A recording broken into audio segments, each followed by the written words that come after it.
Hello guys, welcome back to the channel. In this today's tutorial, I'm going to show you how we can change name on Facebook. Okay, let's get into it guys. First thing first, I'm going to open up my Facebook application, and after that, we're going to go to the account center on Facebook. Click on these three lines, and then we're going to select the setting. Click on the setting icon, and this is the account center. Just tap on it and go to the profiles.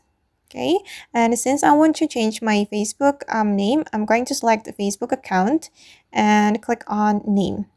All right, and here we'll be able to change our first name, our middle name, and also last name.